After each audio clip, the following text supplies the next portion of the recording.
what an upset we've just witnessed in the mixed doubles. Zheng Xiwei and Wang Yaxiong, two-time reigning world champions, beaten by Watanabe and Higashino, and beaten quite comfortably, as you can see, just 32 minutes in duration.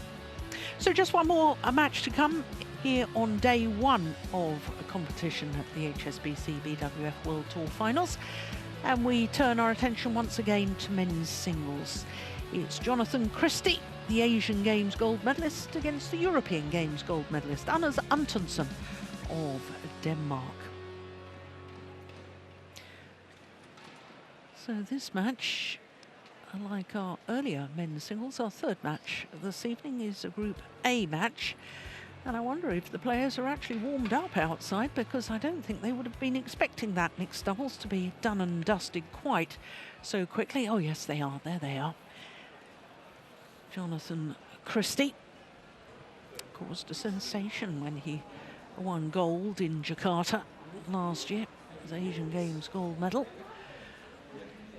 And as Antonsen, he won his a gold medal earlier this year. That was in Minsk in Belarus at the European Games. But of course, probably most people remember his World Championships silver medal in Basel earlier this year. Lost to Momota in the final.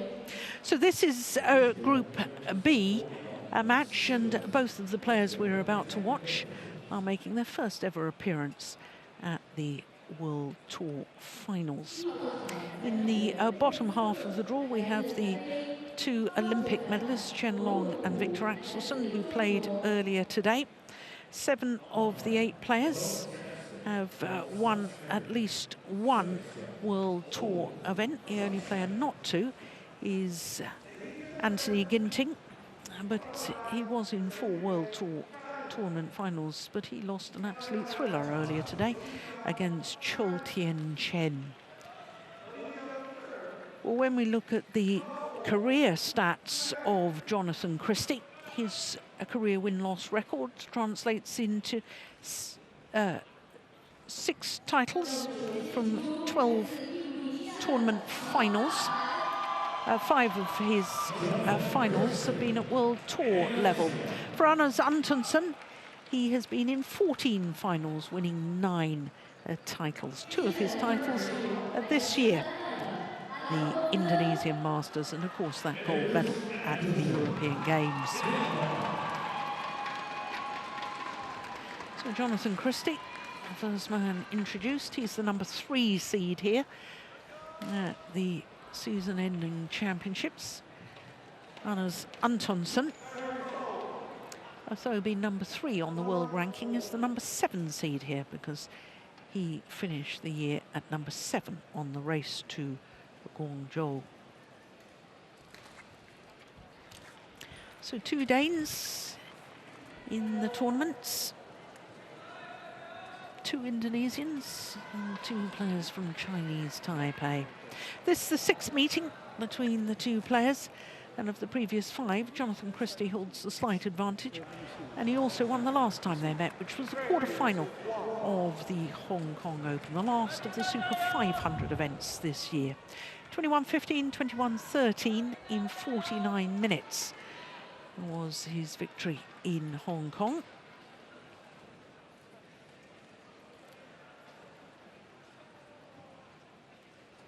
Once it's been to 3 games when these 2 players have played against each other.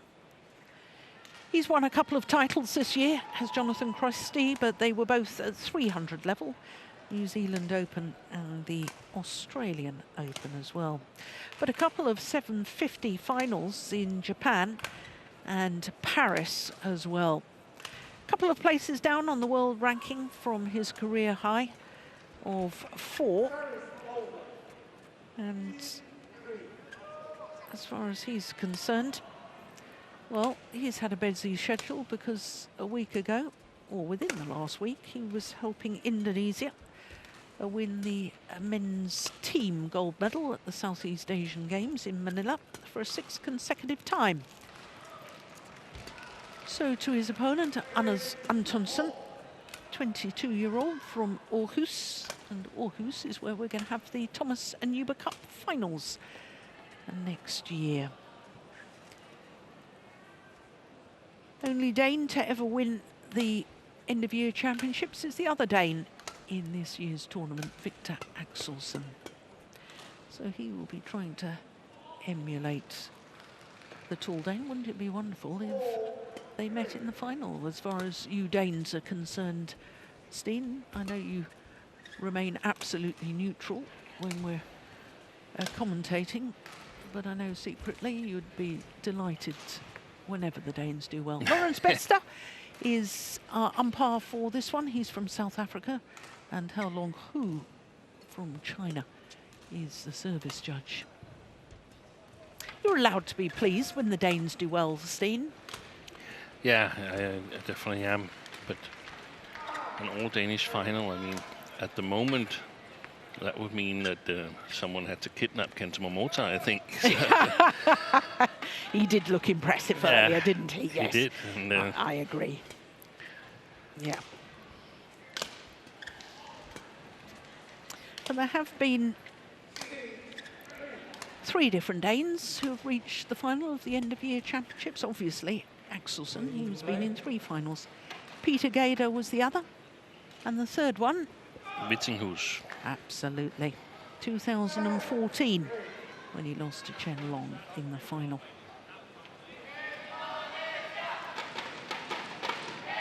In contrast, no men's singles player from Indonesia has ever won the end-of-season championship. No. The only player in the final actually was Tommy Sugiarto, and that was in Kuala Lumpur in 2016 when he lost to Lee Chong Wei in the final.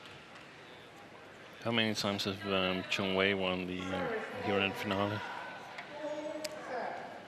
I think it's 3 or 4 times with 5 finals. Yeah. I can tell you exactly. It's 4 times. It's not easy to get to a win in that period where Lin Dan and Lee Chong Wei dominated. Yeah. It's also gotten a lift, I feel, with the World Tour and the Super Series finals in Dubai. A lot more prestige in it at the moment. Jonatan to serve. Level. Play. 5-8.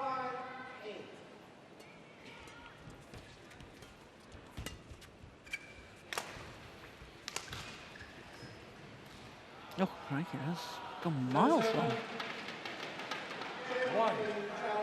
Love.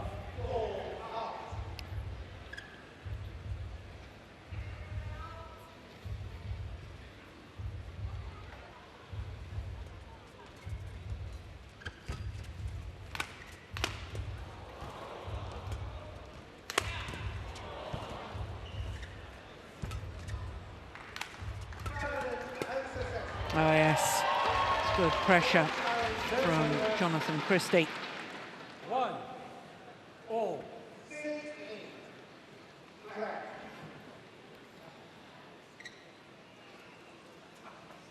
Well, he's had a breakthrough year, I think, Anders Antonsen, starting the year so well by winning the Indonesian Masters in January, and in doing so became the first ever European to win a title at that particular tournament across any discipline. That was pretty sensational, plus the final of the World Championships and his European Games gold medal as well. 2-1.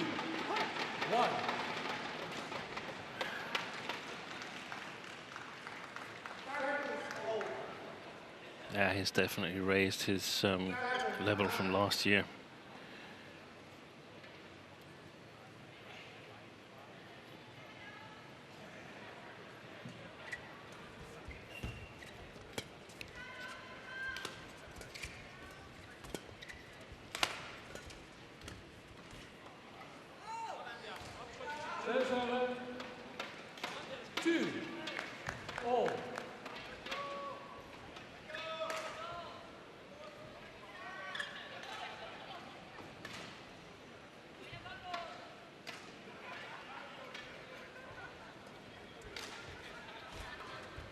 Service over. 3-2.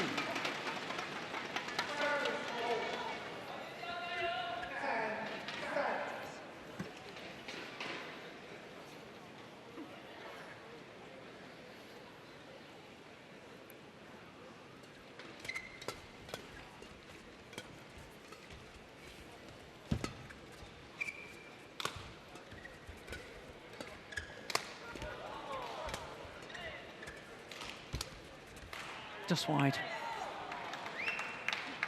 Service over. 3-all.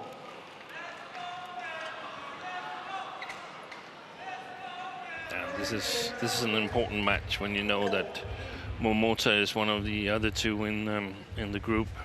Yeah.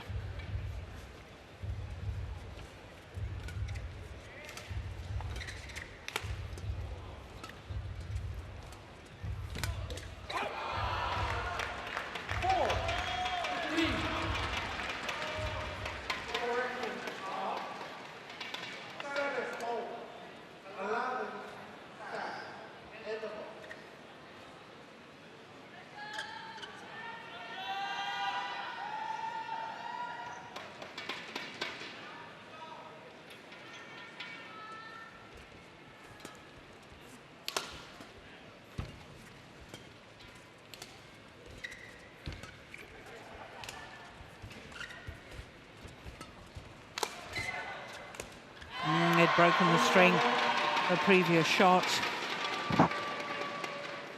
4-all. And while he was changing his racket, Steen, I'm interested. I want to go back to your point. You said this man had raised his level in the last year. Has he improved specific areas, or is it just physically he's matured, or what is it? I think the major part of it is physically. Yeah. He's grown instead of being an old teenager. He is now a fully grown up. Yeah. He's gotten stronger, and I think his game has gotten used to it. And oh gosh, another racket broken.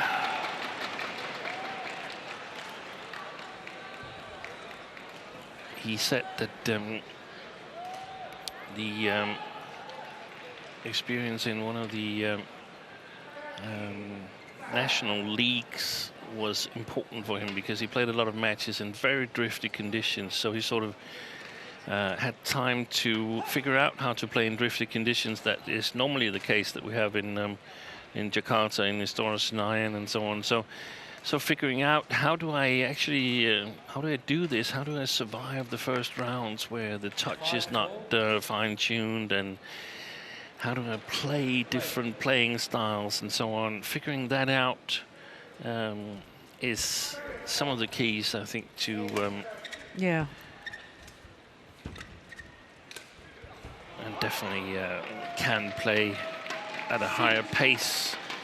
Now the question is whether he can do it consistently, and I think this is a really interesting match in that context. We saw the World Championship final where he was without chance against Kento Momota. It looked like a spent force, but had only played 2 game matches and had gotten a walkover in the first round.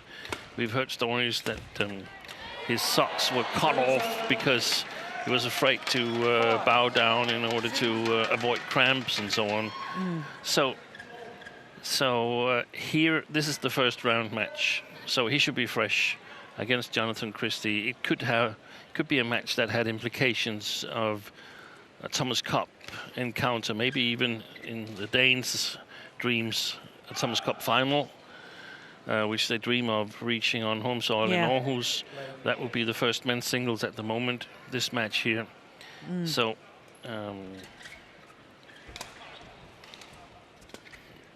the only thing missing is that if it had been a team match, you would have been more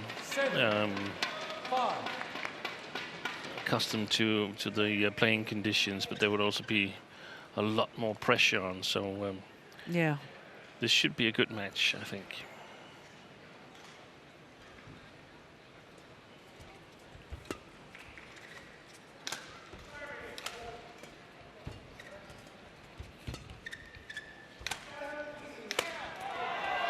Well played by Christie. And from the beginning of this match here, you can't see any drift alongside the court because Christie has controlled it magnificently.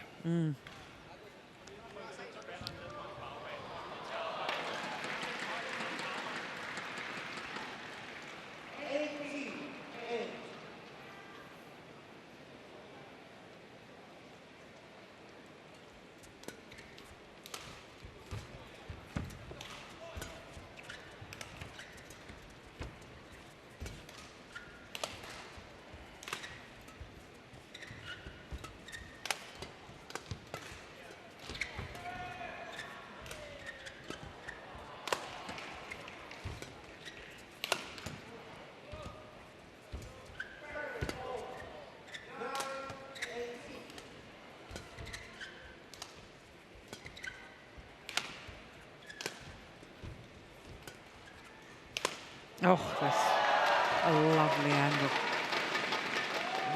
You know, during that rally, Steen, I was watching the contrasting style of movement of the two players. Yeah.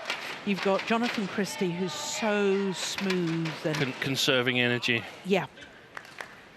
And the Dane, who seems to be just as quick, but moving more. Moving more. Yeah. And doesn't seem to move so easily. No, I agree.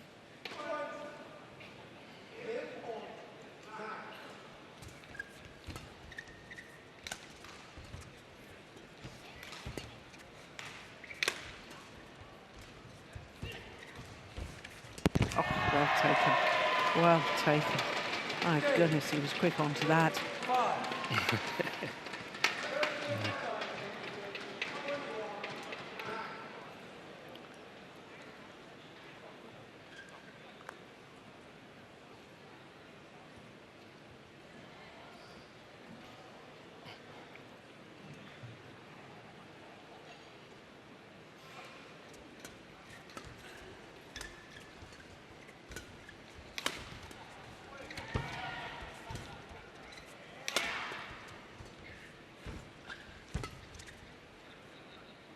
Well left. That's the first mistake on the back line, as I recall it, by Jonatan CHRISTIE. Yeah, I think you're right.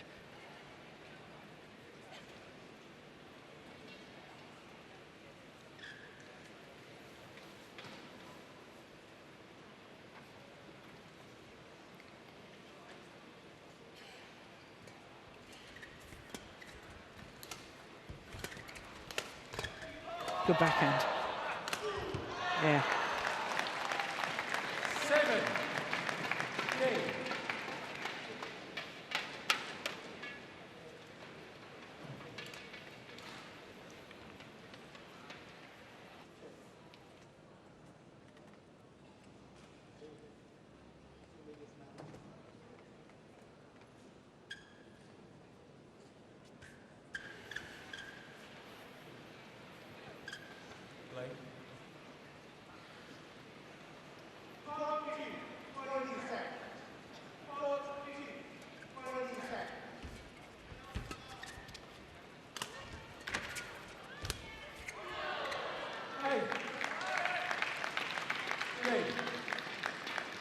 A little hesitant in the follow-up there on ANTONSEN, but the result came out the way he wanted.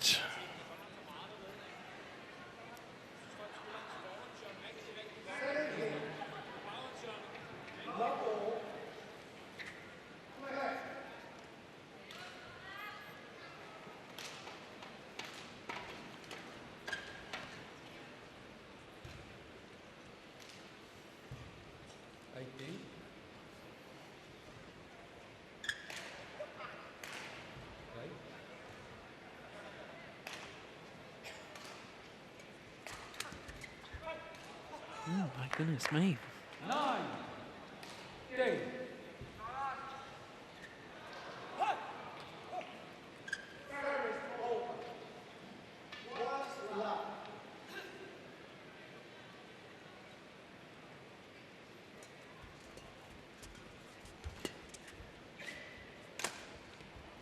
It's going to come back in. Oh, no, it hasn't.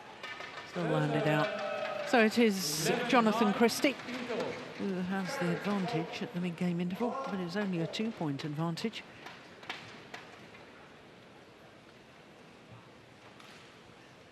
Jesper Helgaard, Danish coach. Now, just give us a quick rundown on that. Steen, why a change of coach at this stage? Why don't we see the usual coaches here? Kenny Jonatan is having a new hip, actually. So he's not allowed to travel yet with the new hip, and that means that Jesper Helgaard, who's the new coach in the team of 4 Danish coaches working with the national players, he is on this trip here with ANTONSEN Victor. Jesper Helgaard worked a couple of years as assistant coach in France when Peter Gade was the head of sports there, so he's definitely got some international experience. Yeah. Worked with the Danish under-19 team up until a couple of months ago.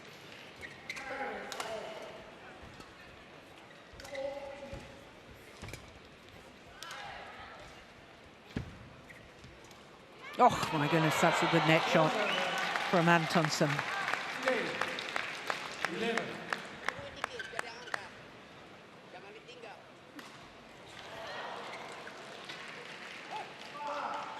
5 of the last 6 points.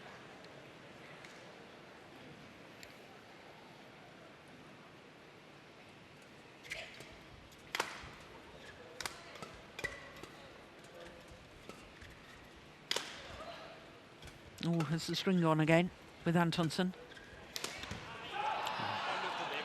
But Christie's gone off the boil since 10-5,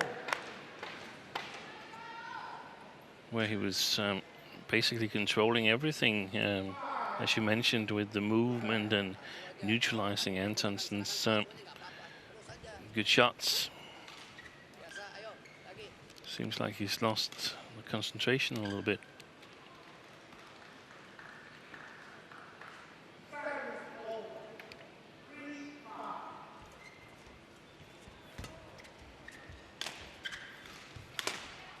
Yeah, it's missed another. Yeah.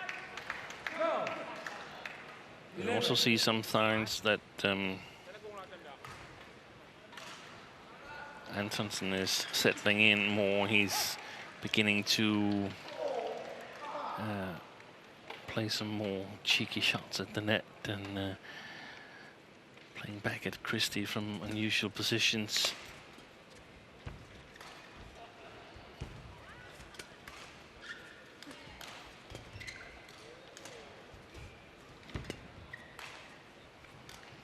Oh, that was indecision from the Dane.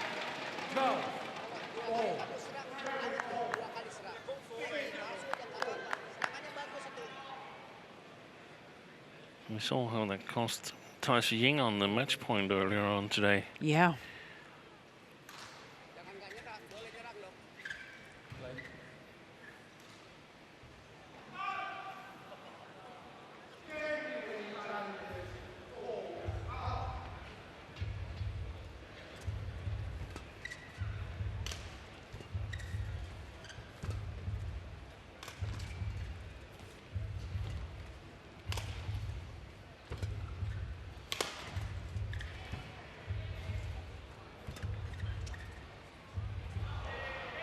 It's very well judged.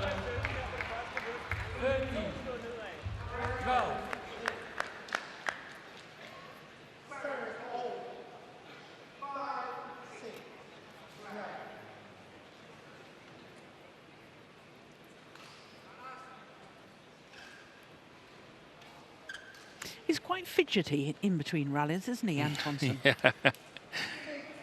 Not quite to the extent of Keigo Sonoda. No, but if he grows a moustache, then it's almost there.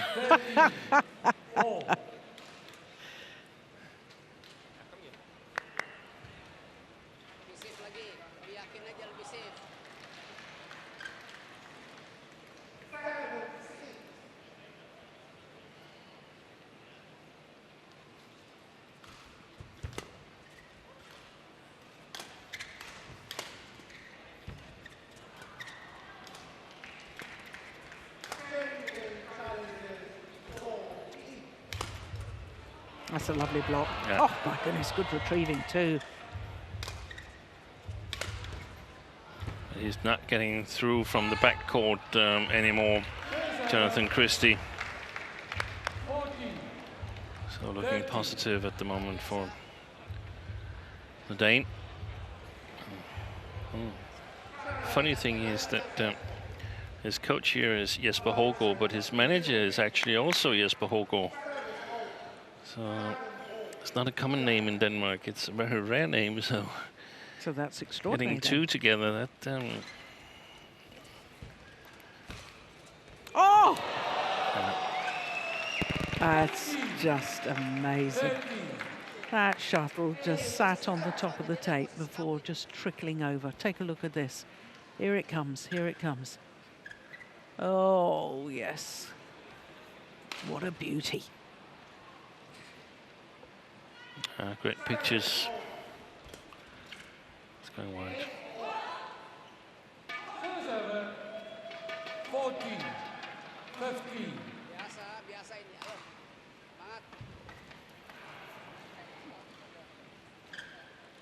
Semangat.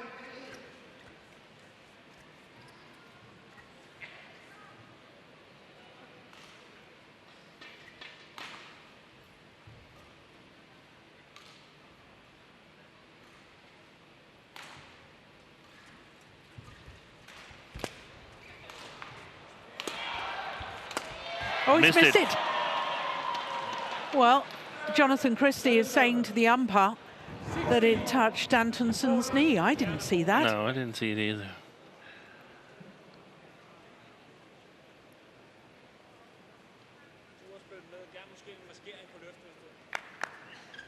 Well, touching his shorts, maybe he's claiming. And the umpire doesn't agree. That goes down as a poor miss.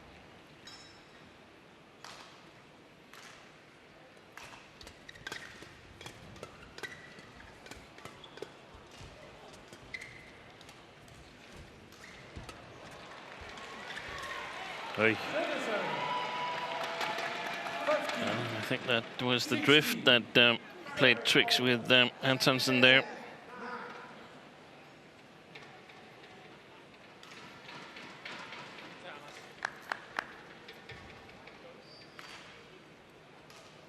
Awas 2 kali kesempatan rugi. Asuh aja terus.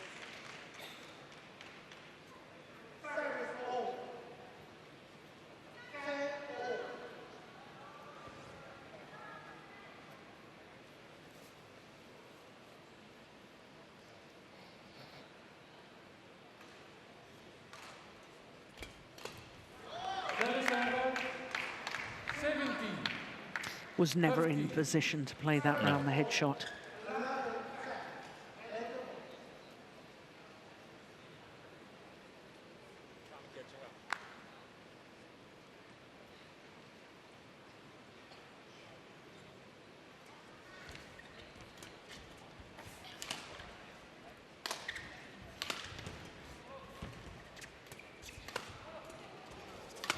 He made no mistake this time.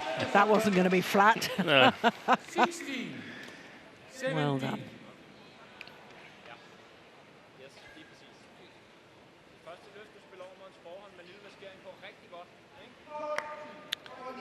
Yeah, Jesper Hågaard was saying the first lift you play to CHRISTIE's forehand side with a little deception on is really good.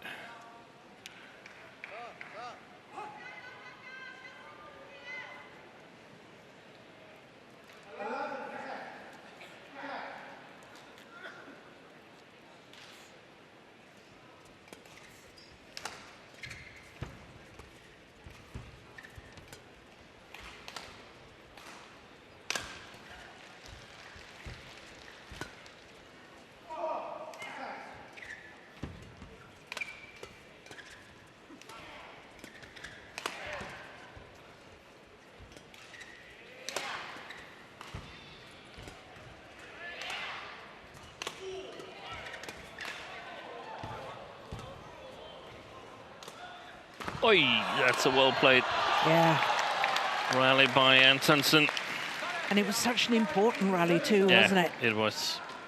18, 16. appraisal from Hågård for the patience of Antonsen. Thank you.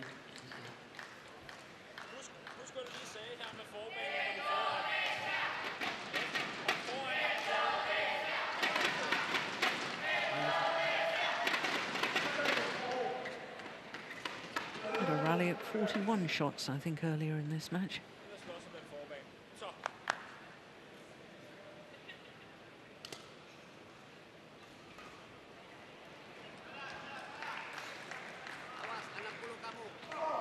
Fight for the front court is the advice from Hågård.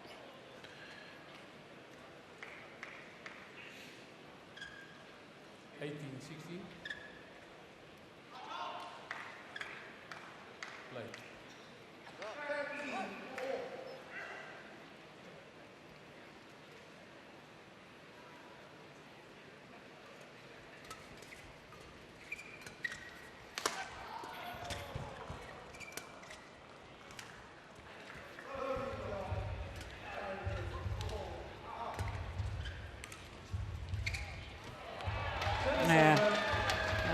A good straight drop from Christie.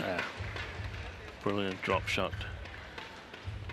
He also took a little step back, Antonsen.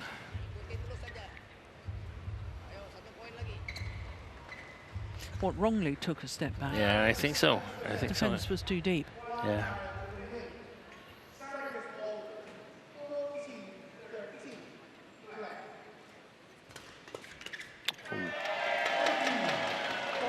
I think most of the flat rallies, Christie is doing better than Antonsen. It's very rarely that he gets out of those exchanges at a deficit. At least he's playing to 50-50, and sometimes he gets the upper hand, I think. So 18 all.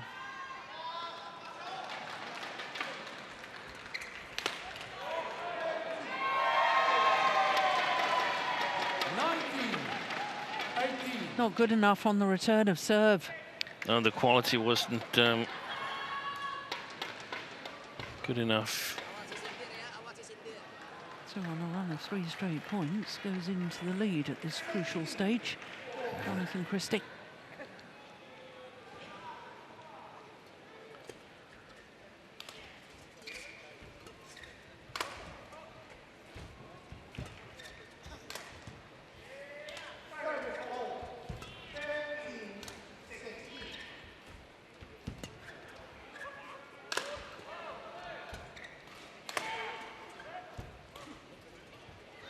Oh, that's well played.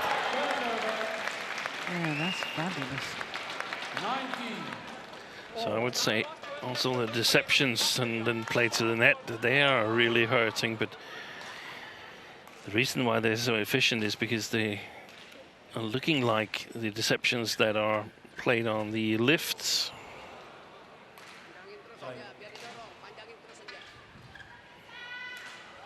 Yeah, he really took that quite late, didn't he?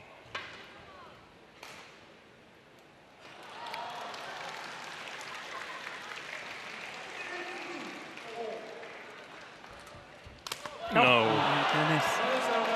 What's that? Is that the third racket he's broken? Yeah. 20. And what a That's tie 3 down. points. That's three points, yeah.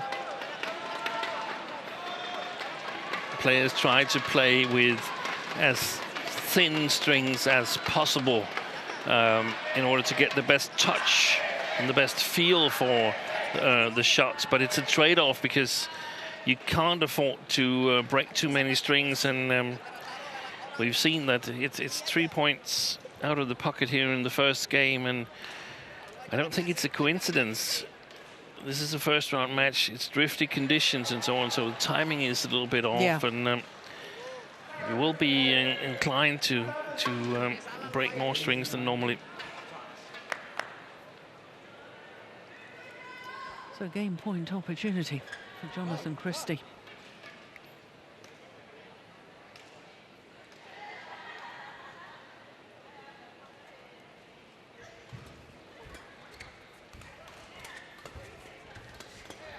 Oi.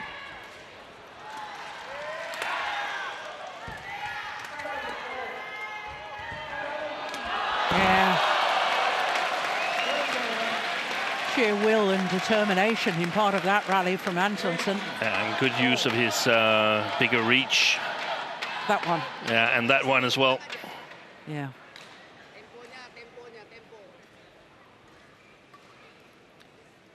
So game point saved. 20 all, and extra points required until there's a clear 2-point winning margin.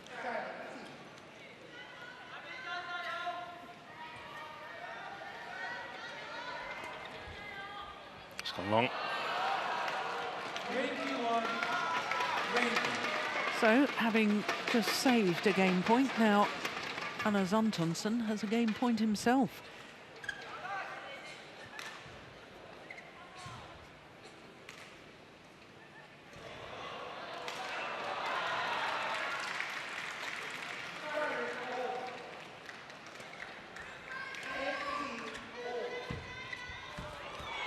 Oh, that's a great net shot from Christie. Got the net cord.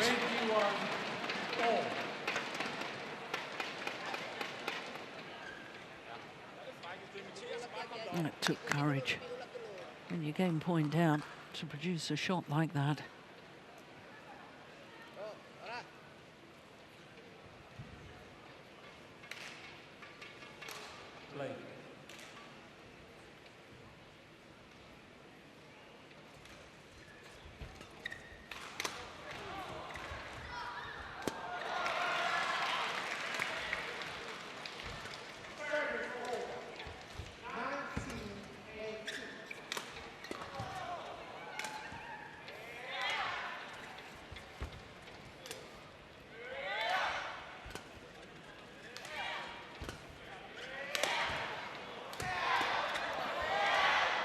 Oh, my goodness.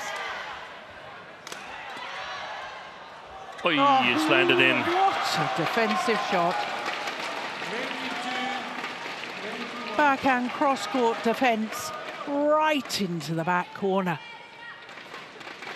Oh, that is utterly amazing. I don't think he could have walked over there and placed it any better.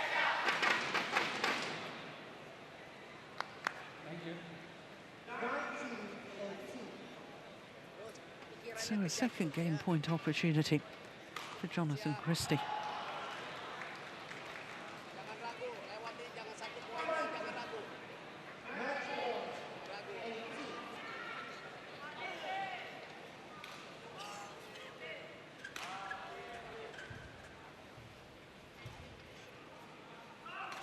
Taruh servisnya menentukan dorong atau sintirnya. Kamu yang tahu tuh. Lots of advice from Henry Zapruto to Jonatan Christie.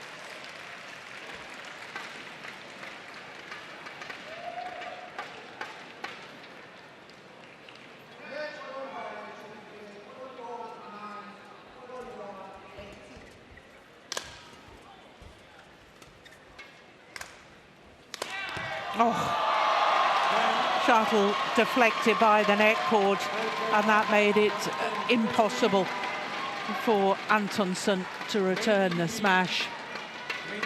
And therefore the opening game to the Asian Games gold medalists. Just watch in a moment how much the shuttle is deflected. Yeah, totally had to change his defensive position, Antonsen, and simply couldn't do so.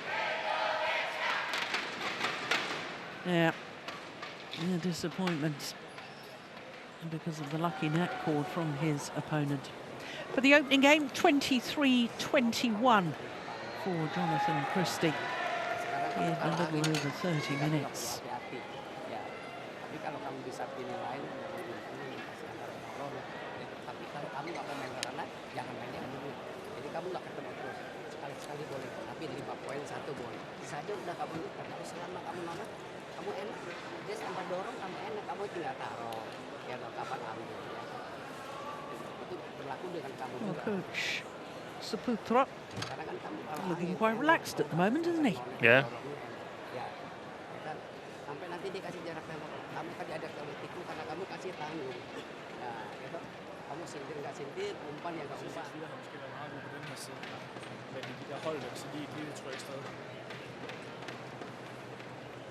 Du kan sagtens styre dem der bagvand. Du må ikke bare blive, at vi kun spiller lille bane heroppe, og vi kun ligger og spiller dobbelt fartbane. Nej, altså vi skal stadig spille den over ham også. Ikke? Det kan du ikke. Så her vi starter, sætter her på modvendsiden, så kan du godt spille i starten her, og ligger og trykker lidt mod hjørnerne og afventer. Alright? Jeg forstår den også.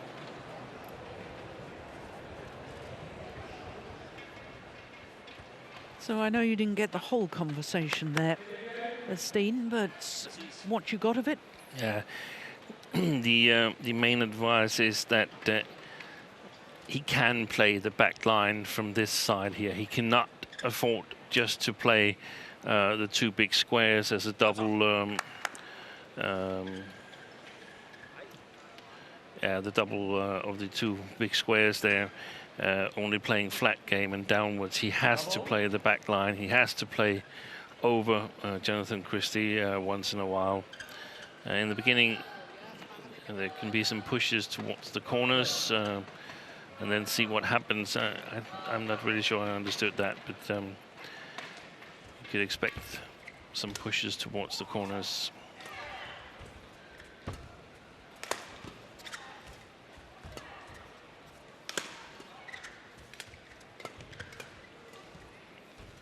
But he's... Oi! Oh. Yeah, that's a magnificent put away when he was off balance. I don't think that's in the instruction books, that shot there from I'm sure it's not. ANTONSEN. I'm sure it's not. But as far as this advice to push to the deep corners, was there also mention about, but you've got to be careful because you're hitting with the drift? No, I think they're pretty aware of what the drift is. So I didn't really understand that, because if he's pushing, it should be a really short push, and then he should be ready for the flat reply and follow up on that to gain an advantage, or he should be ready for the lift and punish any short reply from CHRISTIE. But I'm not really certain I got that correctly. Yeah. A little bit out of context maybe, but now Antonsen is forced to do what he's only done once this year. He's forced to come back from a game down and try to win it. The only other match where he did that was in, I think it was Japan Open, where he defeated Lee Chuk-Yu after losing the first game.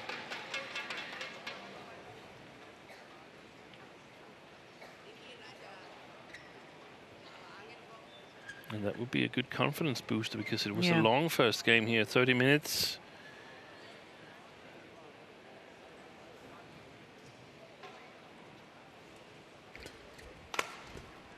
And sometimes there's matches that means a bit more than you might notice when it's played. I mean, we talked about the implications it might have for an eventual Thomas Cup match whenever it's played. I recall a match from 1996 in Thomas Cup, where Paul-Erik Høyer, the current president of the BWF, was a game down and 13-1 down to 15 against Dong Jung. Paul-Erik came back and won it in 3 games. Eventually we defeated China in that Thomas Cup, and some months later the two players faced each other in the Olympic gold medal final. Yeah. Definitely Paul-Erik Høyer had a psychological advantage there. Yeah.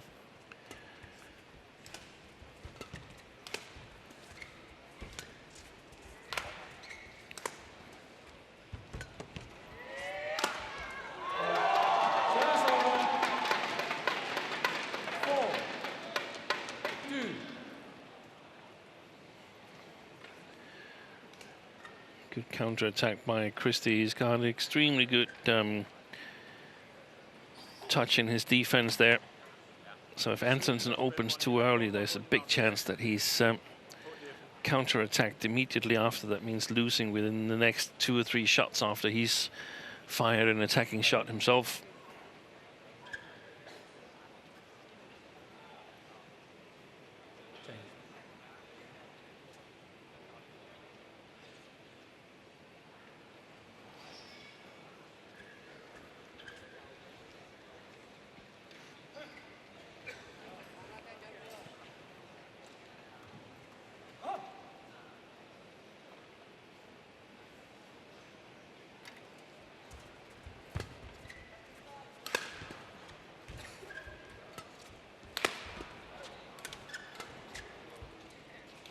Oh, yeah, indecision. 5-2. It seems from up here that the follow-ups on the attacks from Antonsen could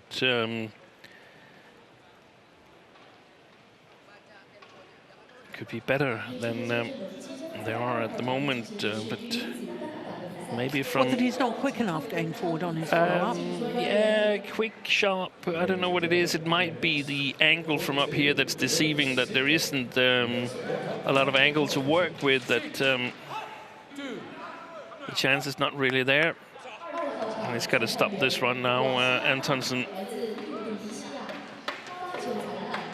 Otherwise, it's going to suddenly look a long, long way to a win here in the first group match. Yeah.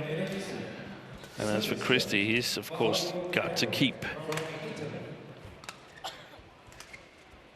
the focus. We saw him lose it a little bit at 10-5 in the first game. Yeah, we did. He's got really good shots. They're a little behind his body, actually, from around shoulder height. Jonatan CHRISTIE, that shot there, perfect execution. We didn't really see where it came from, but I can tell you it's a little above shoulder height, a little to the right of his body. But also, I noticed his follow-up there. Yeah. And so he didn't need to play a net shot because his opponent made the error. Yeah. He was there and he was in balance. Yeah.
Oh, he missed it.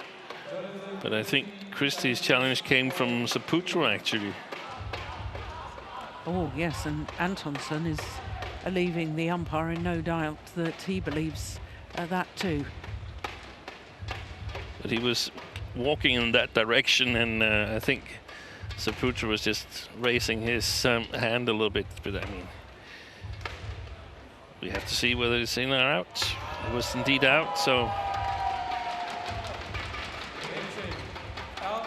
I wonder if we ever get a totally digital system for controlling the line course.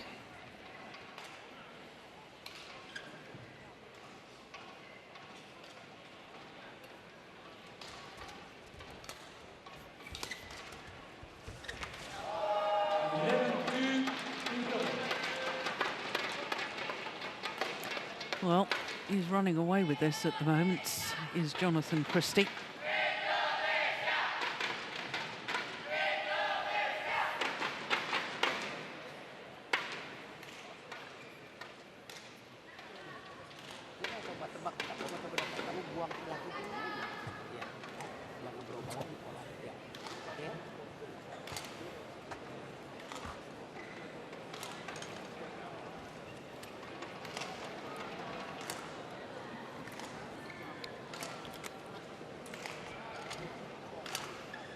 Court 1, 20 seconds. Court 1, 20 seconds.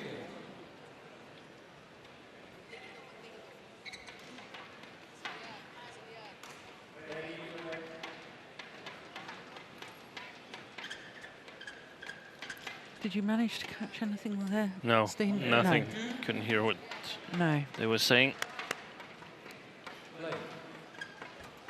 Well, he's going to need a dramatic turnaround here as Antonsen, if he wants to come back from a game deficit. Well, that's landed in. And that actually leads me to the point that I wanted to ask you, Steen, because that's an extraordinary statistic you gave earlier, that only once previously this year has Antonsen come back to win a match from a game down. Yeah. Is it that if he's lost the opening game, he beats up on himself, he gets angry with himself, therefore he's not playing in the same way, or what is it? Why is his stat on losing that opening game so poor? I don't know. I don't know, and I mean, I don't have the stats on how many times he's lost the first game and lost the match, but it must be the rest of the matches that he's lost during the year. Yeah. I think one of the things is that he plays a lot on self-confidence and being a little bit cheeky in certain situations, taking chances, and like there. yeah. And if it's not going, and if you're not winning the first game, there's suddenly a long way home, and you don't have that confidence. Yeah. Maybe he's also using a lot of energy. That was my thought, given the things we discussed around the World Championships and so on. I don't know. There's also been discussions that that he's been suffering from migraine and so on, and that it very often comes around 45 to 60 minutes after a tough physical effort. So I don't know if there's some hidden unconscious fear that I need to win this because otherwise it's going to hurt too much. It's going to hurt, or there's a chance that I'm hurting a lot. If it comes, this migraine and so on, this cost him tournaments where he'd had to withdraw. Yeah. And I think everybody who's tried having a migraine knows that it's not possible to play a badminton match. It certainly isn't, I can assure you.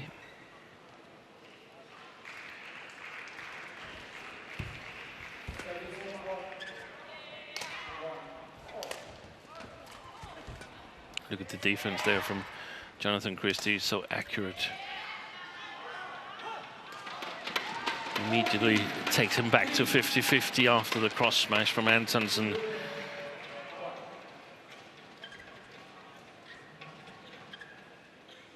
To 50-50 situation where it's equal in the rally again.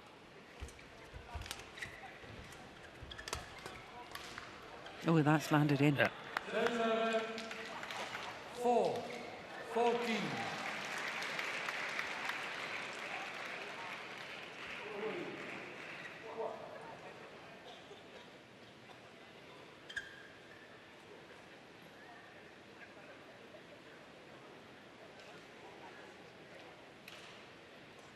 Yeah, that was the other situation in terms of the physicality where Antonsen played the final of the Indonesia Super 1000 against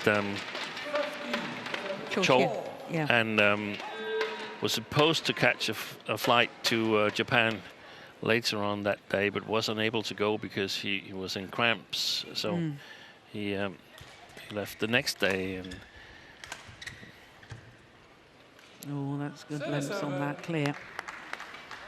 So does he need to pay more attention to his nutrition? I think he does. I think he's very, very meticulous about all these things. I don't know the solution to it. I think he's very, very meticulous about what he does and what he gets to drink and what time he gets it and so on. Because, I mean, this situation with the migraine and stuff has been a lot better. Oh, that's worth a challenge.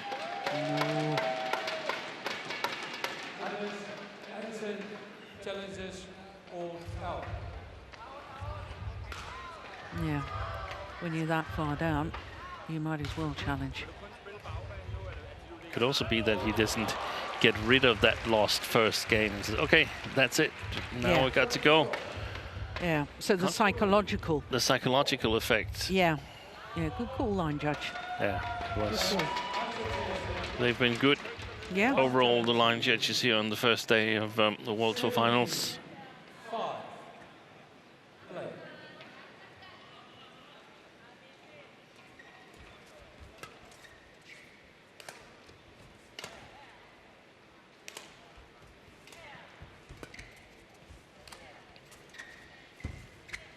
Service 6, 17. Super spillet.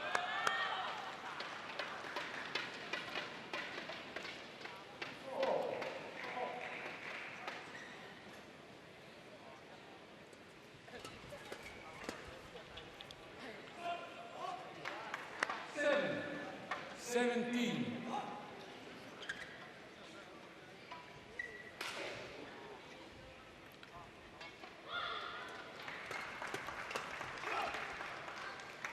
Hey, 17. Well, he went for a walkabout in the opening game, did Jonatan CHRISTIE. But he'd have to go for a major walkabout to really let in Antonsen back in here. 9, 17. But I'm just thinking about your story about Paul-Eric Hoyer Yeah. being a game and 13-1 down against Dong Jiong.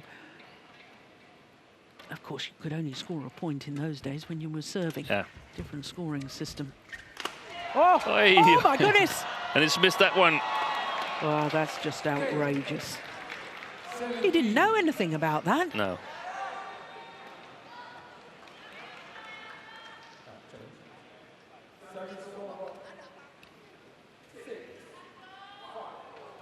Yeah. Wasn't watching the shuttle.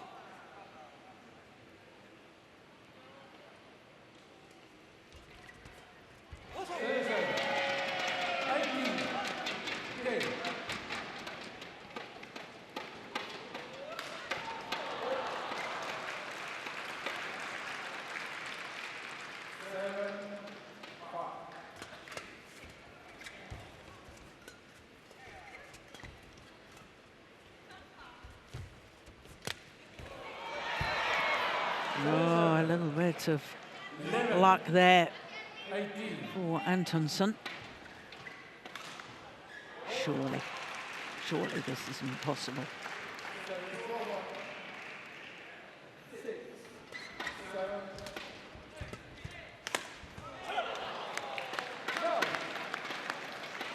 Well, the last few rallies he's played, from being 5-17 down, Yeah.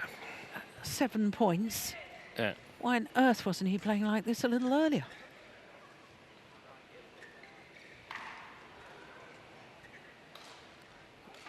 But I also think it's CHRISTIE who's geared down. And, hopefully for him, he hasn't geared down too early. Yeah. But I just don't like it because you never know when it's too early. No. 12.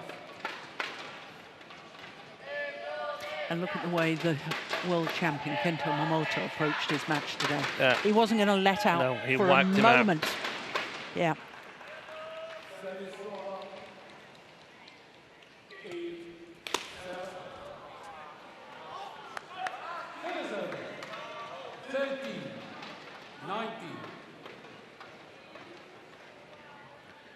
It was in German Open a couple of years ago. Hendren was coaching Hafiz Hashim against Mark Zwiebler. Zwiebler was behind 11-4, and Hendren said to Hafiz, just go on, play on now, up until like 16 or 17 or so. Then that's going to be a win. So he got to 16-4, and then he lost. My goodness. Yeah. It's never won until the final point has been won. Yeah, that's way too late. Yeah. And I remember a Denmark Open where Antonsen was down a 3-match point against Huang Yuxiang. Came back and won it.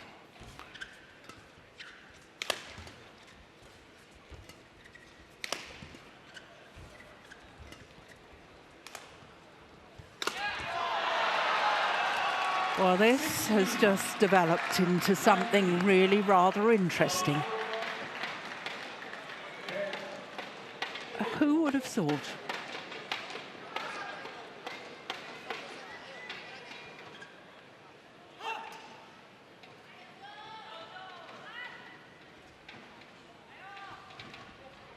Three points in it.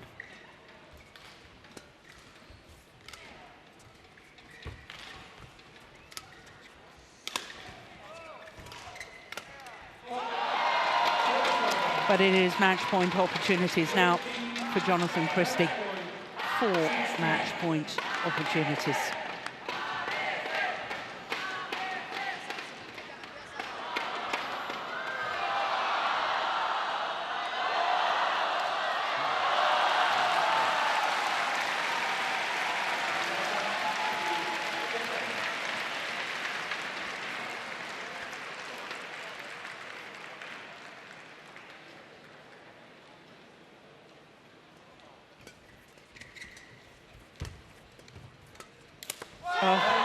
And another bracket breaks on match point.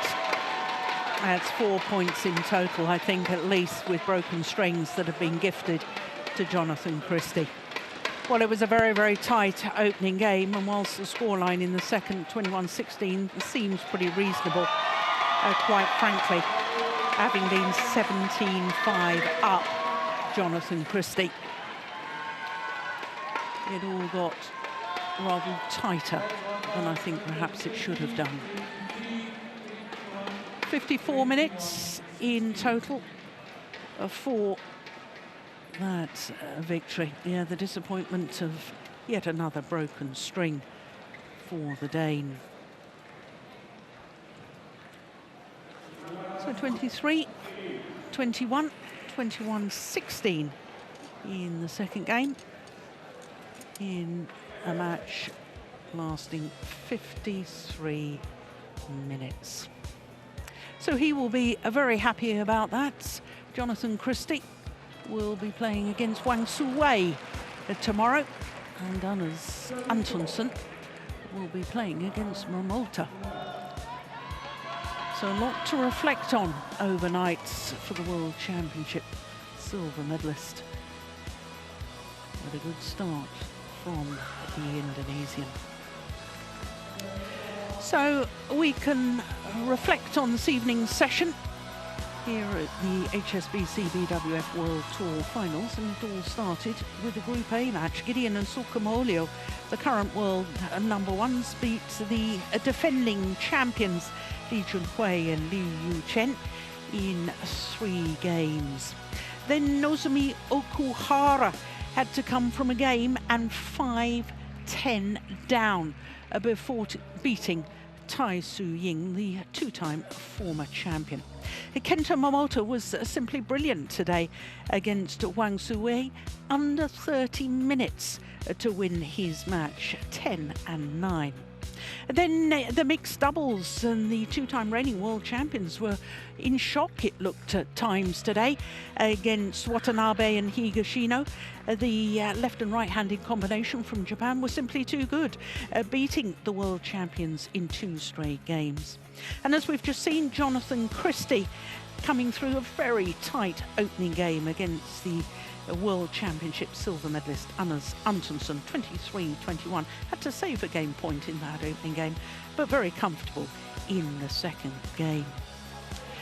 So we've got plenty to look forward to on day 2 of competition tomorrow. The first session, well, what a lineup we've got. We've got the 2-time former champions and reigning world champions, Sun and Setiawan, against Liu Qingyao and Yang Po-han. They're always an entertaining men's doubles pair. We've got the 2-time former winner Chen Long against Ginting. He's already lost a match, so that's very important for Ginting to win that one. And of course, for the world champions in the mixed doubles, Zheng Xiwei and Wang Yaxiong, they're up against Faisal and Wijaya. Wijaya and Faisal won their first match, so again, that's very important for the the world champions.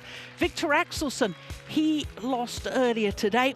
So if the two-time former champion from Denmark, if he wants to progress in this tournament, he really has to beat Cho Tien Chen in the last of the morning sessions tomorrow.